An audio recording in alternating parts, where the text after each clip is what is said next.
Ansiedade, estresse e sono. Esse tema será debatido no Interconexão Brasil com o professor titular da UFMG, Fernando Pimentel de Souza. Esperamos você nesta quarta-feira, às 21 horas. Até lá. Interconexão Brasil. Oferecimento: Sindicato dos Professores da UFMG.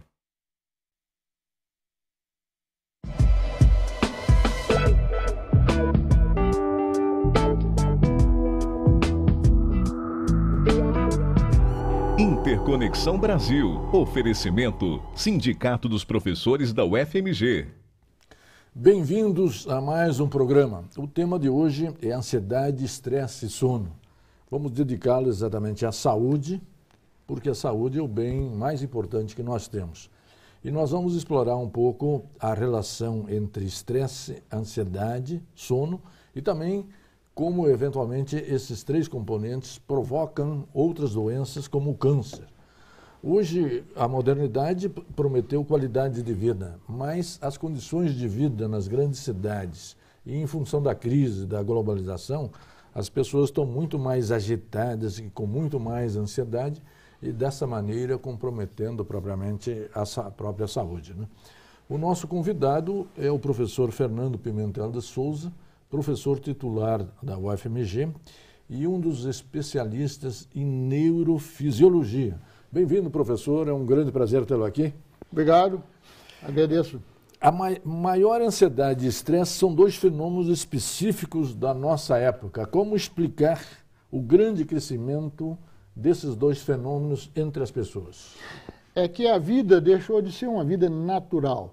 Na medida em que o homem começou a morar nas cidades, e começou a haver industrialização no século XVIII, começou uma corrida, uma competição para produtividade e cada vez cobrando mais do cidadão, ao ponto de que na Inglaterra chegou a ter uma jornada de 14 horas. Aí as leis trabalhistas começaram a proteger um pouco mais o trabalhador, mas mesmo assim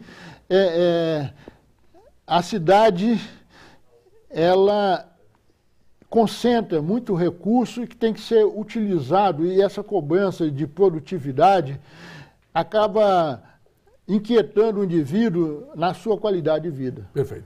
Como situar o estresse? O estresse seria um desses componentes dessa vida moderna, não seria isso? O estresse seria uma reação natural se não fosse tão demorada. Porque o indivíduo, quando tem um perigo iminente, todos os organismos vivos, né, desenvolve uma reação de fuga ou luta contra um perigo iminente. Claro. Essa reação vai preparar o organismo para atacar e se defender. Claro. Então, atacar vai aumentar a circulação de sangue nos músculos cardíacos, esqueléticos. A acuidade, a força. Na musculatura interna das vísceras.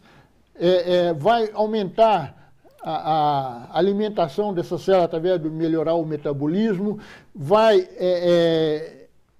provocar ao mesmo tempo uma reação que defende o indivíduo do ataque, quer dizer, há uma vasoconstrição periférica, o sangue vai para dentro, se ele for ferido, o sangramento é pequeno, e paralisa o aspecto digestivo, quer dizer, a energia é toda mobilizada para a musculatura de ataque. Então, seria um mecanismo de defesa, mas ele também pode ser pensado como doença ou não? É uma reação que, em fisiologia, é normal, chamada reação de Kennan, mas quando ela é persistente, devido aos estímulos que se tornaram persistentes de perigo na vida moderna, ele se torna um estresse. E aí, ele pode, em vez de ser benéfico, ser maléfico. Perfeito. Nesse caso, nós podemos considerá-lo como doença? Ou não? Não, o estresse não é bem uma doença, mas ele pode ter um aspecto que eu chamei a atenção, da duração, que pode ser muito estendida, a gente chama cronificação do estresse. Perfeito. O indivíduo fica constantemente em estado de estresse e aí há uma perda de força e vitalidade do indivíduo. Sim, porque as pessoas pensam também que o estresse é um fator positivo e as empresas têm trabalhado com um nível, pelo menos, de controle do estresse. O estresse pode ser positivo nas fases iniciais, né? Porque aí aumenta a alerta do indivíduo, o cérebro funciona mais rápido, né? E o raciocínio, a visão é mais aguda. Mas aí, o seguinte, não pode ser demorado, porque as empresas não devem explorar isso, pelo contrário, tem muita empresa hoje, que é uma empresa de gestão mais moderna, que procura fazer um relaxamento durante o trabalho. Há pausas de relaxamento e evita não haver esse pico de estresse. Perfeito. Sobretudo no Vale do Silício, você pega as firmas de ponta na parte de informática, Google, etc., o ambiente é mais relaxado possível para não levar esse prejuízo do estresse. E relacionando agora estresse com ansiedade, que relação nós podemos estabelecer, professor? É bastante semelhante, porque todas são reações desencadeadas por um perigo iminente. Só que na ansiedade não é real. Então, a pessoa desenvolve uma série de reações contra um perigo inexistente. Perfeito. Nesse caso, a ansiedade seria doença, contrariamente do estresse? A ansiedade é um defeito de comportamento que a pessoa gerado sobretudo pela preocupação excessiva. Então a pessoa começa a se defender e nem sabe de que ela está se defendendo. Sim. E nesse caso, haveria algum tratamento? O que se poderia recomendar para quem tem estresse? Ou quem tem ansiedade, melhor dizendo? A ansiedade não tem medicação específica. É mudar comportamento, é reeducar, né? Então, assim, como tem muito pouco ocasião, instituição que reeduca as pessoas para a vida moderna, a pessoa tem que procurar, às vezes, um terapeuta para poder se reeducar. Agora, já o estresse tem ansiolíticos que levam ao relaxamento. Agora, tem um tipo de estresse que não funciona com ansiolítico, que é a fobia. Sim. Então, a fobia, o indivíduo fica com uma reação de defesa de um perigo iminente que não está acontecendo, e nessa fase o ansiolítico não funciona. E tem uns farmacologistas que descobriram que funciona o antidepressivo. Agora, a fobia pode evoluir para a ansiedade antecipatória. Quer dizer, antes de que a pessoa começa, antes de acontecer alguma coisa, ela começa a desenvolver um comportamento de fuga, de não querer aparecer na sociedade, de com medo de alguma coisa imprevista, o oportunar, o ofender. Não tem nada real, é tudo cabeça. Então, aí funciona um ansiolítico. Perfeito. Mas, assim, quer dizer que o ansiolítico não é a cura definitiva. Sim. Farmacológico é só um quebra-galho do sintoma. Para realmente curar, é preciso um trabalho educativo.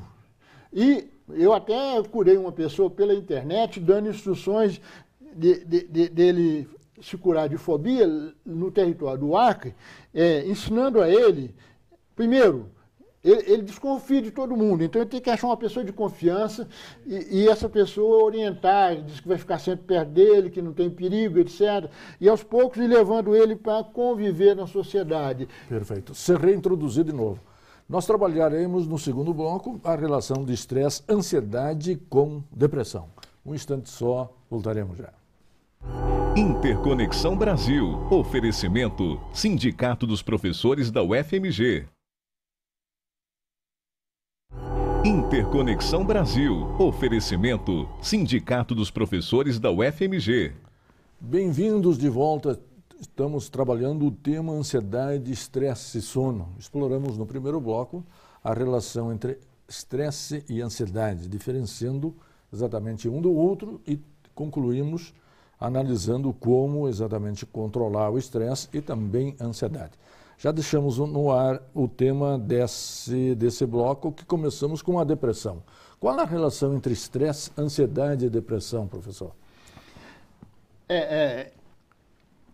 Já sinalizamos bem a diferença entre ansiedade e estresse no primeiro bloco. Sim. Todas as duas reagem a estímulo de perigo. Só que no caso do estresse é um perigo real. E no caso da ansiedade é irreal, é inexistente. Perfeito. Agora, a depressão é o fim de linha. Quer dizer, a pessoa ficando com o estresse cronificado, que é permanente, ele vai se debilitando, ele vai perdendo vitalidade e pode entrar em depressão. Sim. E aí, por que a depressão é considerada aí por muitos autores o mal do século? É porque aquilo que eu assinalei, que a Revolução Industrial, a vida moderna é muito competitiva, então eu quero extrair o máximo das pessoas. E as pessoas não são educadas para trabalhar nesse regime. Quer dizer, eles estão tentando agora até adaptar máquinas para substituir o homem, mas assim, os macacos já tentaram, os macacos recusaram fazer o trabalho de homem. Sim, tá certo. Porque eles são muito mais naturalistas. Agora o homem fica sujeito a essas condições que são desumanas. Claro. Então ele vai debilitando, vai enfraquecendo, né? Inclusive tem perda de memória, começa a ter desvio de comportamento. E voltando agora, explorando um pouco o sono, como é que nós podemos relacionar estresse, depressão, ansiedade com sono, professor? Bom, o sono é uma fase que a maioria das pessoas desconhece a importância. Sim. É uma necessidade tão vital que o homem, sempre que foi homem, sempre dormiu. Claro. E ninguém contestou isso. Agora, ele dormia o suficiente para se recuperar física, mental e psicologicamente, que são coisas conhecidas que o sono faz. Só que agora o homem não está dormindo o suficiente para se recuperar. Sim. Então, o sono, ele provoca uma terapia psicológica e melhora o humor da pessoa. Então, se a pessoa não dorme direito, ela acorda mal-humorada, mais agressiva, mais disposta mais ansiosa ao estresse, à ansiedade, à briga, à violência. Então a violência pode estar aumentando e a gente vê índice de violência aumentando em toda a sociedade.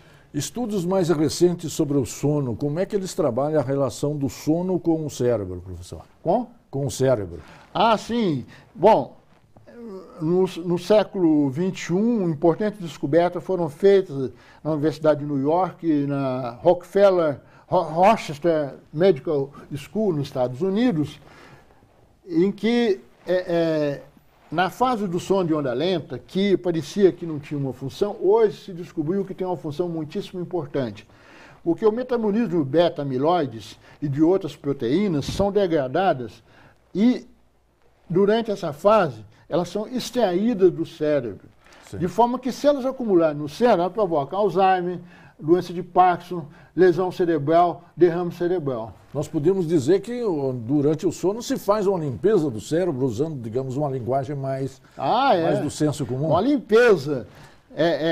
Quando o homem está acordado, as artérias estão dilatadas porque são muito excitadas. Quando dorme, as artérias murcham um pouco porque são um pouco excitadas. O espaço intersticial que fica entre essas artérias, ela dobra de espaço e recebe todo esse resíduo metabólico que é tóxico. E pelo sistema semelhante ao sistema linfático, que limpa as toxinas do organismo, passando pela quebra no fígado e eliminando pelos rins, ela encaminha pelo espaço intersticial, pelo líquor, né, que vai pelas veias espinhais e a veia que desce do cérebro, ele leva e transporta para o sistema linfático. Mais de 50% dessas toxinas são retiradas do cérebro. Perfeito. Se fala também em fases do sono. Essa limpeza do cérebro se daria nessas diversas fases, professor? Pois é, a fase de onda lenta, que aparentemente não tinha essa função, porque tem a fase de sono profundo, de onda lenta e de onda rápida, que fazem a recuperação física e a de onda rápida mental e psicológica. Então, a melhoria do metabolismo de todas as células, fortificando todas as células do organismo, consolidando a memória. Durante o sono de onda rápida, há uma fixação genética da memória no córtex. Agora, durante o sono de onda lenta, ocorre esse fenômeno que eu te falei, a dobra de espaço, de tamanho, o espaço intersticial, e ele retira essas substâncias tóxicas. Então, o cérebro torna mais limpo, o raciocínio mais rápido, e a gente acorda com a cabeça mais rápida, e os sonos que são vividos nas últimas fases, eles são mais eficazes do que o sono no início. Perfeito.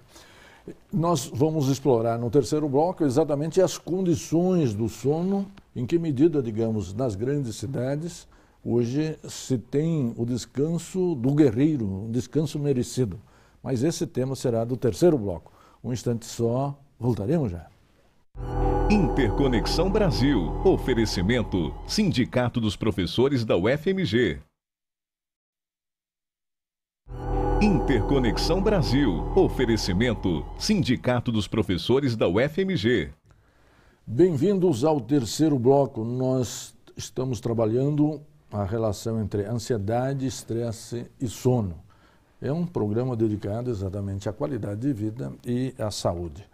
Já deixamos no ar o tema desse terceiro bloco, que diz respeito à qualidade do sono das pessoas nas grandes cidades e, sobretudo, nas metrópoles. Que qualidade é essa, professor? A qualidade, de um modo geral, tem sido precária. Nas cidades, mais ainda.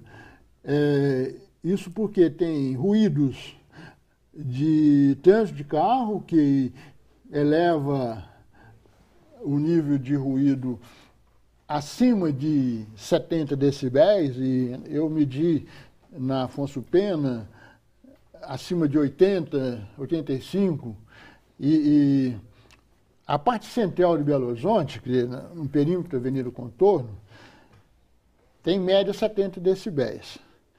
E eu posso dizer que mais da metade da população de Belo Horizonte vive ali dentro. Sim. E em Berlim foi feita uma pesquisa das pessoas que moram nas regiões de 70 decibéis, eles têm 20% a mais de infarto cerebral e de miocárdio. Quer dizer, é mais doença grave, né? Sim. E aqui já há estudos, por exemplo, relacionando, digamos, essa quantidade de ruídos com, digamos, a geração ou a contração de outras doenças, ou não? Não. Mas assim, eu fiz uma pesquisa no Hospital das Clínicas e no Hospital da Baleia. O Hospital das Clínicas é um hospital considerado barulhento, o da Baleia é silencioso. O das Clínicas fica no centro da cidade e, para estudar o sono, foi medido o ruído de 10 horas da noite às 6 horas da manhã. Sim. Deu média de 54 decibéis. Sim. É isso mais ou menos que o Belo Horizontino está sujeito. E no Hospital da Baleia? No Hospital da Baleia dá 45, é muito, né? Porque está dentro do parque, mas acontece o seguinte, é que mesmo o pessoal do hospital não tem consciência que eles fazem barulho internamente. Sim. Tem aparelho respiratório, às vezes tem televisão ligada, a enfermeira que vai cuidar de um paciente, então isso foi enfermaria, então vai cuidar do paciente do lado, então fazem muito barulho. Os pacientes que acordam com vontade de dormir mais, é 60% no Hospital das Clínicas e na Baleia é 20%. Quer dizer, o paciente das clínicas corresponde ao paciente, ao cidadão de Belo Horizonte. Quer dizer, 60% dos cidadãos de Belo Horizonte acordam não dormindo o suficiente, querendo dormir mais. E na Baleia, que corresponde mais ou menos ao nível de uma favela à noite, né? 20%. Quer dizer, mesmo na favela, que é a periferia, tem uma proporção muito grande de gente que não dormiu o suficiente. As pessoas dizem que Belo Horizonte é a cidade dos barzinhos, né? Em que medida, digamos, o Belo Horizontino e, sobretudo, a prefeitura, etc., e outros órgãos do Estado estão exatamente sensíveis à necessidade da lei do silêncio para que as pessoas possam repousar e com tranquilidade, né? já que é um fator tão importante para a saúde. As autoridades municipais de Belo Horizonte são irresponsáveis. Elas estão cada vez piorando a condição de silêncio em Belo Horizonte. O Patrus Ananias extinguiu o zoneamento. Então, você pode criar uma boate em qualquer bairro da cidade e você não tem segurança que do lado da sua casa não vai ter um restaurante com música ao vivo ou uma boate que não vai ter tratamento acústico. Em 2007, a vereadora Eliane Matosinhos fez uma lei que estabelecia o limite de ruído da Organização Mundial da Saúde, que é o máximo de 30 decibéis no quarto de dormir do paciente. Em 2009, o prefeito Fernando Pimentel revogou essa lei e criou uma lei aumentando para 45 e pondo a partir de 11 horas. Quer dizer, ele não obedece nem à Organização Mundial da Saúde, nem ao Conselho Nacional do Meio Ambiente, que é do Ministério do Ambiente. Ele devia obedecer instâncias superiores e, pior, é que isso fala de ruído médio. É a legislação superior no Brasil, Constituição, lei de condomínio, lei de crimes, prevê que o ruído não pode incomodar, não fala de nível de ruído. O ruído é uma tentativa de quantificar uma coisa que não é quantificável, que muitas vezes o ruído é de pico. De lá para cá, se criou um zoneamento exatamente para colocação e localização dos bares, exatamente para não perturbar, digamos, o repouso dos belo-horizontinos? Não, foi o contrário.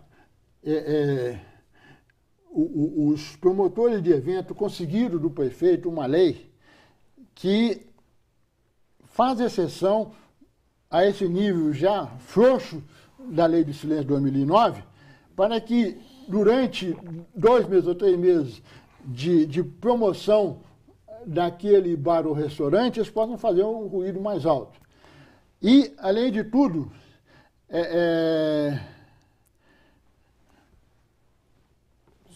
a lei do silêncio, o zoneamento... não tem zoneamento, isso que eu queria falar. Sim. O zoneamento que existe não é para proteger a área residencial, é para justificar o barulho feito nas vias de trânsito. Então, nas vias de trânsito tem uma tolerância maior, não é para proteger, quer dizer, quem mora ribeirinho, quer dizer, vizinho, adjunto a uma via de trânsito, vai sofrer um ruído maior. Não é porque vai melhorar a vida dele, não, é porque o poder municipal está se adequando às condições de trânsito. Aliás, foi feita uma pesquisa de 10 anos da própria Secretaria do Meio Ambiente. Nos últimos 10 anos, essa lei frouxa não foi obedecida geograficamente em 85% da cidade de Belo Horizonte. E as consequências disso já começam a ser medidas, professor, nas condições de saúde das pessoas que moram na cidade ou não? Geralmente, as condições de saúde, qualidade de vida, não tem valor de mercado. Então, você não vai vender na bolsa e não é valorizado, né? Tanto que o Prêmio Nobel de Economia, Stiglitz, diz que tem que trocar o conceito de produto interno bruto por felicidade global. Porque o que a gente tem que produzir é o que melhora a qualidade de vida do cidadão. E não produzir piorando a qualidade de vida. Ok, professor, já chegamos ao final do programa. Queria agradecer muito a sua participação aqui. Trouxemos a você, telespectador, uma reflexão sobre a saúde, o estresse, a ansiedade, depressão e a importância propriamente do sono, lembrando às autoridades a necessidade do silêncio para que a população de Belo Horizonte e das grandes cidades também do interior tenha uma vida muito mais saudável e também muito mais tranquila. E a você, telespectador, que sempre nos acompanha e nos prestigia, muito obrigado pela sua audiência e até a semana que vem.